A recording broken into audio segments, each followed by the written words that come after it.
In today's video, I'll show you how to use Microsoft Loop to manage recurring meetings efficiently. First, open your browser, search for Microsoft Loop and sign in with your Microsoft 365 account. Make sure you're using the correct account for privacy and full access, as some features are limited on free plans.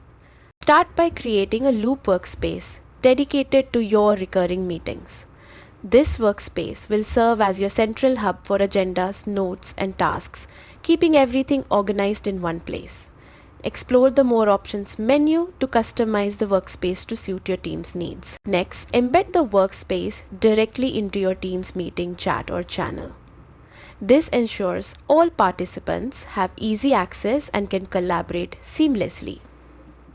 Enhance teamwork further by using Loop components like task lists, agendas, and notes, which participants can edit in real time. By leveraging Loop workspaces and components, you'll keep your recurring meetings organized, collaborative, and productive.